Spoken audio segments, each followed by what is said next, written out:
我跟培培在一起已经2年了，其实这2年我们关系处的是很好吧，但是这不是毕业了吗？就最近一段时间吧，就是为了毕业之后如何打算去哪儿的问题，就是吵了几次架，他也跟我冷战了一段时间了。他家是河北的，然后我家是江苏的，他又想留下，但是我又想回家，所以就觉得现在还不能答应吧。今天呢，我也想就是向他求婚，就是借这个机会看看他心里到底是怎么想的。就当作从来就没有认识过。接下来我们用掌声来请出这对情侣，掌声有请。男主人公小雷，23岁，来自河北，学历本科；女主人公培培，23岁，学历是本科。来，有请两位。主持人好，好。主持人好。好。你看上他什么了？好啊。怎么好啊？哪儿都好。哪儿都好，还要分手？没说分手啊。我们肯定不是奔着分手来的，因为我们之间有一些矛盾需要解决。哦，其实这个矛盾最近一段时间一直在困扰我们。闹得我俩还挺不愉快的，一直就在冷战嘛。啊，冷战多久了？大约差不多有多半年了。谈恋爱多久了？告诉大家。2年。怎么这多半年要为这些事儿冷战呢？因为现在已经毕业1年多了，然后我父母已经离异很多年了，奶奶身体不好，自己一个人带着弟弟在家，爸爸身体也特别不好，妈妈现在也不方便照顾弟弟，他们现在特别需要我回去照顾他们。我不想让他回去，因为他怎么那么自私啊？陪着回去。我不是自私，主持人，因为我想跟你说一下就是因为他一个人如果回去的话，他肯定承担不了那么大一个责任所以说要回去就是必须我陪着他回去。那你就跟他回去呗。如果说我跟他回去的话，我的发展前景就没那么好。因为我最近刚找到一份我特别喜欢的工作。他重要，工作重要，这2个没有可比性。你老家是哪儿的呀？我家在昆山苏州那边。虽然说苏州发展很好但是毕竟我大学在这儿读的，我人脉关系都在这儿。如果说我回去的话，什么人脉关系？你跟我说说。我有老师在这边，我有同学在这边，我还有一个就是跟我爸关系很好的一个叔叔在这边，他自己也是在做广告，所以说我比较有一定的人脉关系。你就怕去那边不行了是吗？如果在他家，我连份工作都怎么找不着呢？因为我之前做过，我去找过工作，我在这边找过工作。在哪边？就在北京这边。人家老家在昆山，在苏州，去那儿找。但是还有很重要一点原因，就是我去那边，我不一定能够帮上什么忙。我只需要你陪在我身边。那可以，你留在北京，我陪在你身边吗？我现在也说了，我现在特别需要你陪我一起回去。好吧。陪我一起去照顾这个家庭。行，明白了。他的问题我问完了，我问你几个问题吧非得你回去啊？刚才说了奶奶身体不好是吧？对。弟弟还小。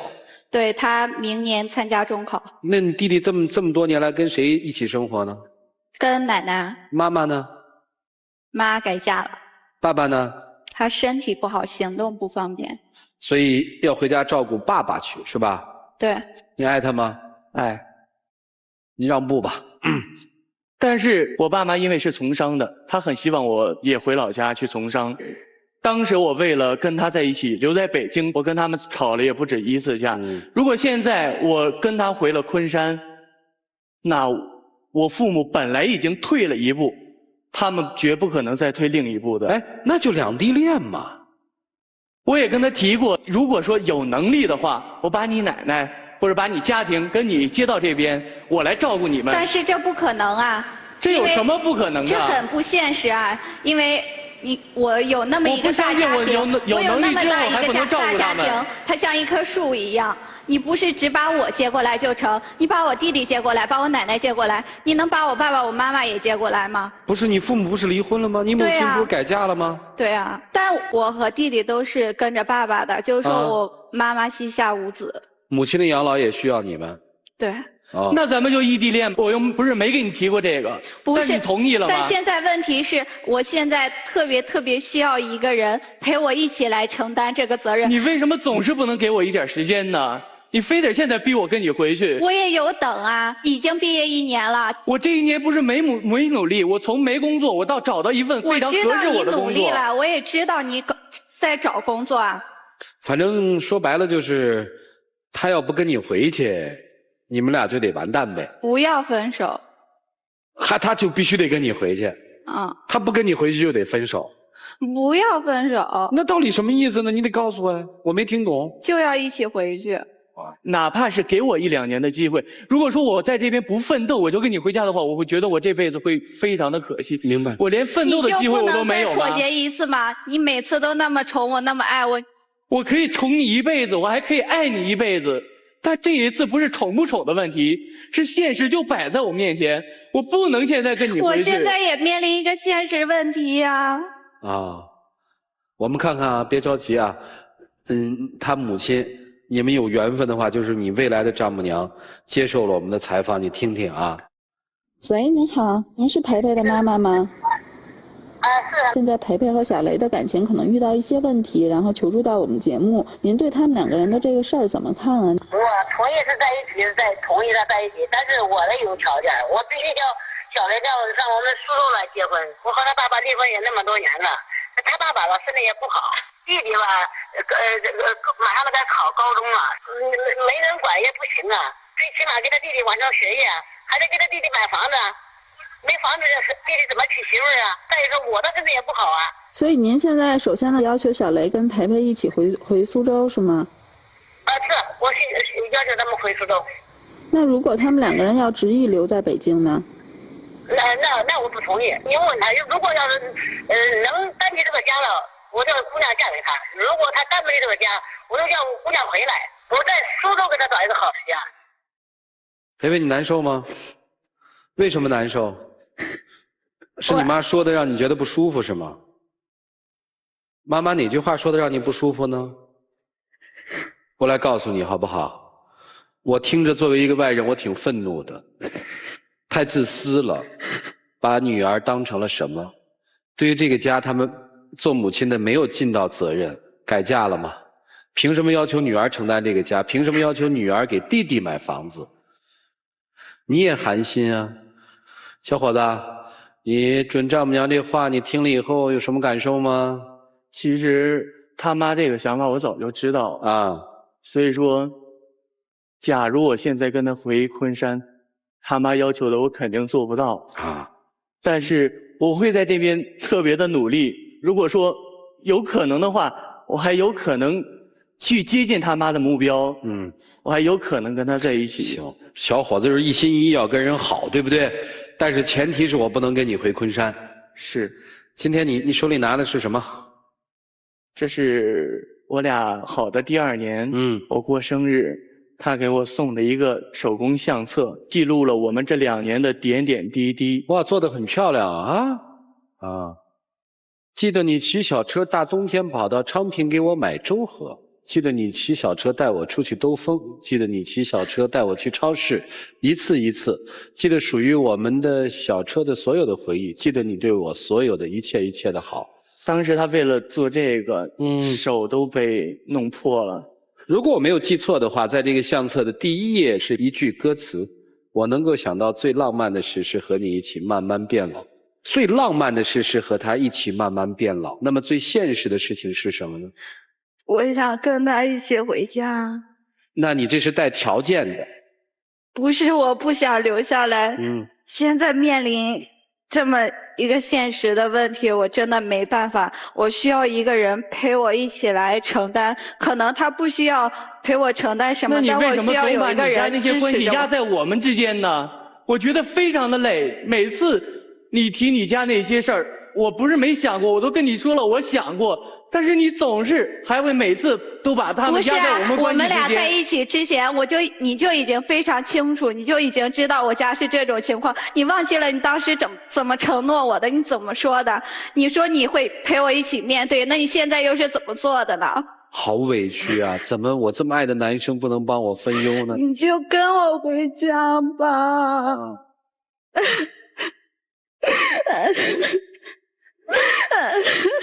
站起来，我抱抱你。站起来吧。站起来才能回家吗？蹲在那儿怎么回家？我也真的想跟你回去，我不是没想过，但是我跟你回去，我真的去是没有。现实真的不允许我跟你回去。小雷先不说了呢啊，行，你们俩抱着吧。来，各位老师辛苦你们一下啊，他们应该怎么办呢？一起进入丘比特问卷。那就站过来吧。其实你们俩懂浪漫，但是不懂爱情。爱情是你们两个人的事儿，但是培培，你把你们家那棵大树搬来了。搬到了一个小花盆那儿，一个花盆怎么能承载一棵大树的重量？我没让他跟我一起承担，我只是想让他陪我一起回去。我不想跟他分开，有他在我什么都不怕，没有他，我真的可能就有许多事情自己做不了。你现在面临的选择不是说他在与不在的事儿，而是他能否跟你回家，否则就不在的事儿。你把两件其实并不是同一水平线上的事儿呢搁在一起说了，要不说你不懂爱情。其实我俩一直都挺好的。是的，但是现实是残酷的，不要被爱情胁迫，也不要被亲情所左右，做你应该做的事情。浪漫的事儿哪个人都会做，但是关键是如何把现实这些事儿处理好，这才是真正的男人。我将您一军啊，好吧，您就是他的话，现在您怎么做呢？我肯定不回去，但是我不会放手，我要用我的努力来证明，我即使留在北京，咱们异地恋，我也可以完成你对我的期望。培培一直在说，我只需要他陪我回去就好了。那他回去到底做什么？我的意思是说，他不需要承担我家里一些开销啊，或者是什么。那你是觉得说，只要你晚上回家看到这个男人在你家里有他在这儿，你就安心了？对。那你岂不是很自私？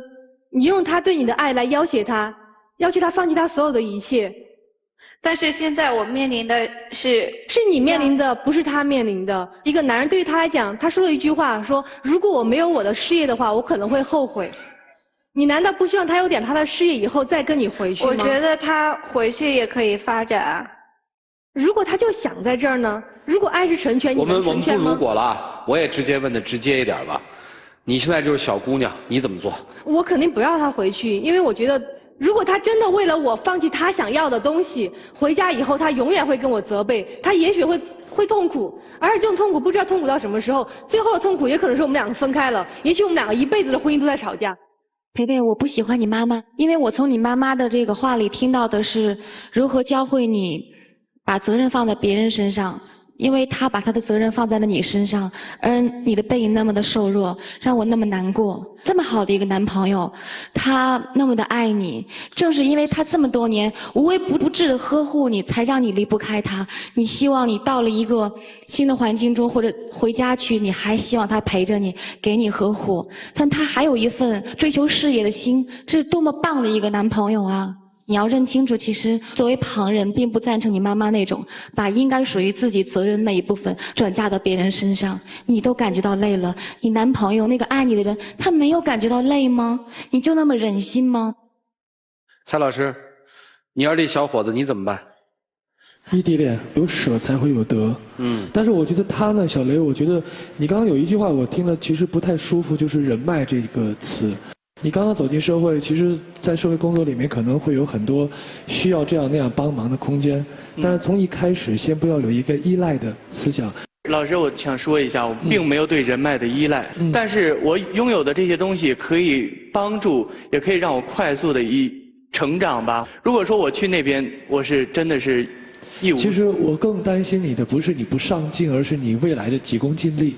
这个时候，尤其是这个年纪的时候，是需要有你自己能够立得住的一片天的。所以我建议你，真正的爱是放开眼下的，而去走一个异地恋。我觉得不一定天天腻在一起就是最好的。他就是想这样啊，只是培培会舍不得他，想说给他听的。对，所以他让他坚定信念嘛。是的，涂老师，我跟大家的看法有很大的出入。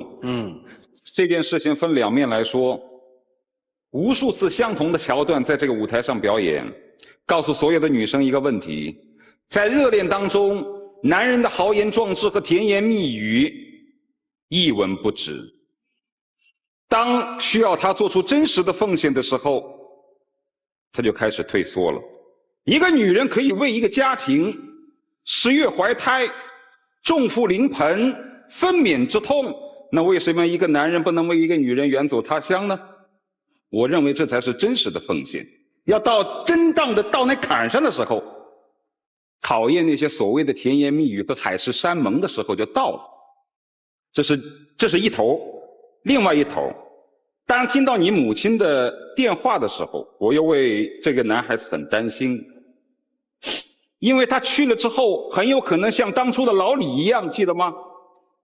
老李找了一个在家里面是长女的女儿，说好了，老李到我们家来要照顾我父母，啊，结果老李呢，从年轻的20几岁到50多岁。从一个青年到一个中年，再到中老年，照顾了他的父母，照顾了他的3个妹妹，照顾了他3个妹妹的孩子，最终被他们家所抛弃，等于是免费打了一次大长工。我不是当时说他人生的上半辈子喂给了狼心狗肺吗？所以说呢，我认为在每当到这样的一个两难的问题的时候，就是到底是分开还是在一起的时候，其实最关键的是一个态度问题。如果我是他，我会去了之后，两人会真实的面对在昆山的真实感受。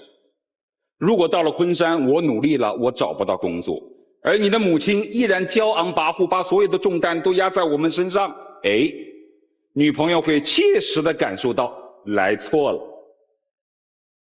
但是如果你不去，这个问题永远无法解决，只是去的长期和短期的问题。另外再说闲话，说一下这个人脉资源的问题。男人为女人放掉江山都可以，1、2个熟人算什么呀？当然不说的太理想，说金子在哪都会发光，因为任何一片事业都需要朋友和资源的累积。但是最关键的是视乎于自己的勇气。我没有那么高尚，我没有说你一定要为他们家去奉献，我只是就事论事。很多情况之下，女友对自己的要求是一个态度，而不是要你最终真而为之。她肯定不希望看到你痛苦。如果去了昆山之后的1个月，你整日是找不到工作，愁眉苦脸啊，夜不能寐，日不能食，你的女朋友还会强压着你在昆山吗？那个时候再另做打算，所有问题迎刃而解。把名字记了啊。老师们的说法，老师们也提了一些问题，你们也做了一些回答。我知道今天还有你们2个的好朋友来这儿了，来有请。你好，怎么个意见？培培，你每次一到这种事情的时候，你就哭。你女朋友不会哭啊？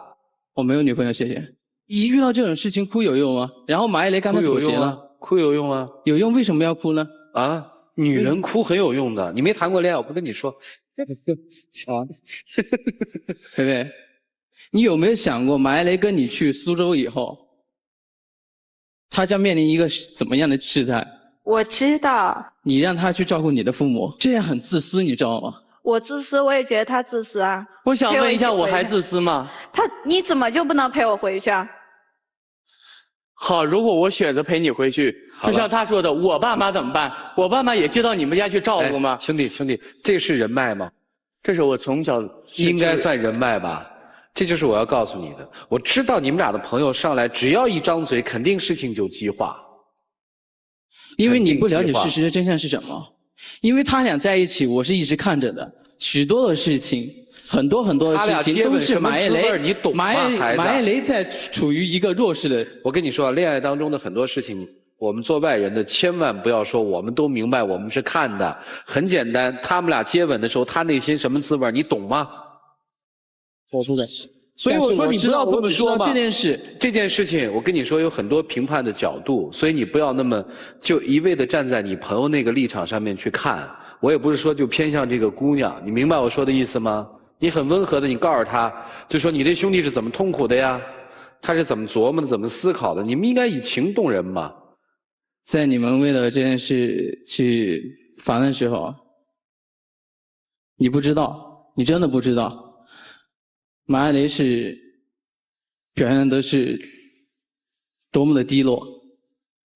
你知道他为这个工作奋斗了多久吗？我知道啊。那你为什么还让他去苏州？我刚刚已经说很清楚了。你这样很自私。好了，你又指责他了，谢谢你啊。还有什么观点要发表吗？给你朋友加油吧。马爱雷，我希望你记住，别忘了我们哥几个一起许下愿望，要在北京闯一番事业出来，不要去苏州。没了哈，谢谢，请回兄弟。下面是你们的时间，一起进入黄金60题。其实我觉得我们这一段时间真的是我记忆里都是一些开心的事情，没想到毕业1年后，真的有这么多的事情。其实我是真的不想跟你分开，我也想过跟你回去，但是现实的问题真的是一个一个在我面前出现。我有自己的父母，他们也老了，也需要我照顾，但我更放心不下你。我觉得你没有能力去承担你那个沉重的家，我觉得你在这个时候是非常的需要我的，但是我又不能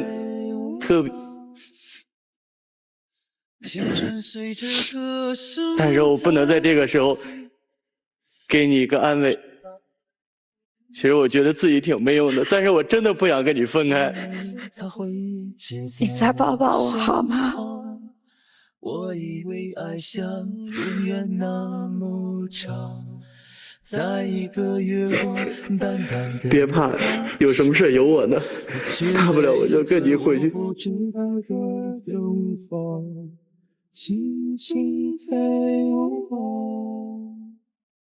来，请亮灯。小伙子，回去吧。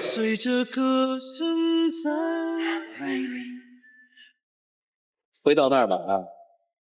菲菲，你真的不能再等我几年吗？回去。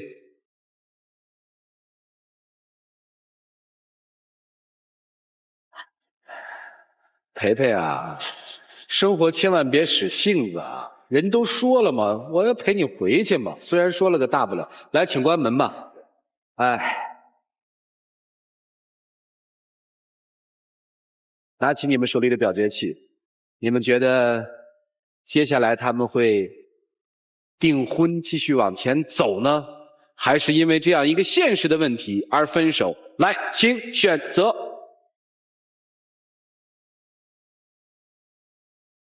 在这个现场有64.29%的观众朋友觉得这对年轻人应该可以克服现实的困难走在一起。我们来看看他们自己做出的决定，一起来数5、4、3、2、1，请开门。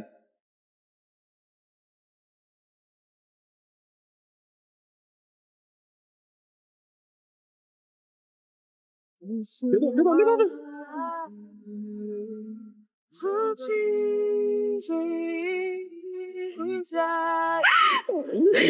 哎呀！你什么想法？在一起。在北京在一起对吧？哈，是吧？是在北京是吧？行。不回苏州了？你呢？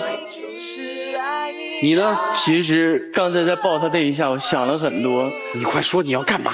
但是我觉得他一个人真的承担不了。也许像涂老师说的那样，你就说你要干嘛，你管涂老师干嘛？我都没有尝试过，我怎么知道是怎么样呢？好，我决定，听话孩子，你决定去苏州是吧？我决定去苏州试试。啊，接下来是另外一个版本的故事了，一个要留北京，一个要留苏州。其实只要你们有这种相爱的愿望，我觉得在哪儿其实都一样的。回去再好好讨论，决定跟这姑娘就一辈子了哈。从现在开始正式的以结婚为目的的谈恋爱了，是吧？那一直都是以结婚为目的。那你过来求婚吧。你那哥们儿呢？这个戒指给那个叔父。好嘛，你们俩迫不及待，拿回去，谢谢啊。人脉来了啊，兄弟，怎么着吧？所以我跟你说啊，朋友这种事儿最不要管。还有一个记住啊，你没谈恋爱，你要谈了恋爱你就知道，这是说给电视机前很多女性朋友的。温柔的眼泪就是一把杀人的刀啊！所以你还傻，就知道哭，一哭就妥协，那怎么办？那躲不过去嘛。你现在怎么个意思？支持朋友吧？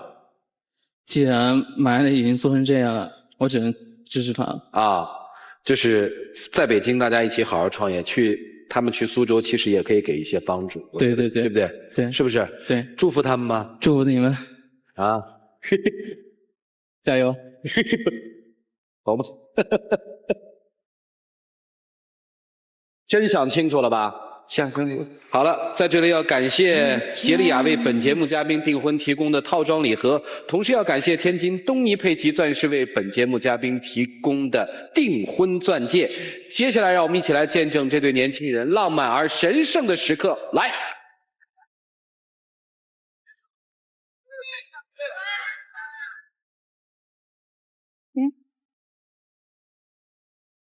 我爱你。